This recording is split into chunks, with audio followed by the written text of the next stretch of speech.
I've said this before and I say it again.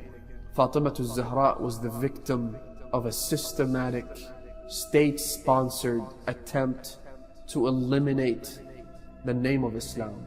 It was meant to destroy the Prophet himself. It was meant to destroy the message of the messenger.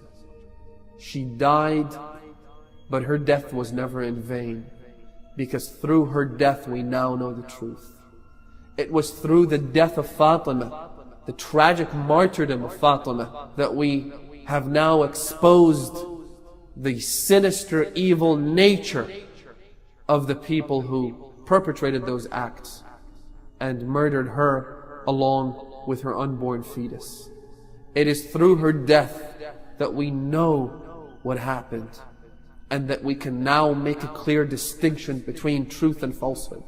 We can now make a clear distinction between those who were good and those who weren't, between the companions that will be taken by the Prophet to paradise and the vast majority of them that the Prophet will not take with him to paradise. According to Sahih al-Bukhari, once again, Sahih al-Bukhari narrates that the Prophet will, on the day of judgment, and this is the Prophet himself telling his companions, that on the day of judgment, I will go and I will find myself on the day of judgment with the vast majority of my companions being pushed away from reaching me, being pushed away from reaching the pond of Kawthar. And I will scream out, "Oh God, Ashabi, Ashabi, these are my companions."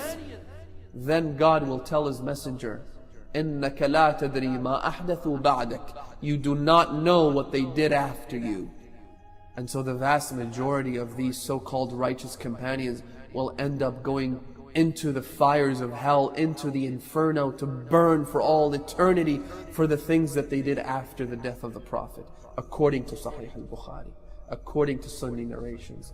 Again, I invite my brothers and sisters, regardless of your religious affiliation, regardless of which sect you happen to find yourself born into, what matters at the end of the day is the facts and the truth and nothing else.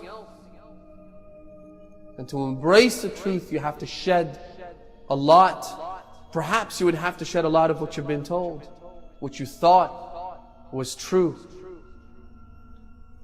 Fatima az-Zahra is the path to the truth. Fatima az-Zahra is the door to the truth. Which is perhaps why the Prophet kept insisting, Fatimatu ruhi allati bayna jambayn. Fatima is the soul that rests between my two sides. Fatima bad'atun minni. Fatima is a part of me. Man adaha faqad adani. He who hurts her has hurt me. وَمَنْ آذَانِي فَقَدْ آذَى اللَّهِ. And he who hurts me has hurt God. وَمَنْ آذَى اللَّهِ فَعَلَيْهِ لَعْنَةُ اللَّهِ. And he who hurts God, well, God's eternal damnation will surround him. Fatima, the Prophet has said about her, Fatimatu ummu abiha. Fatima is the mother of her father.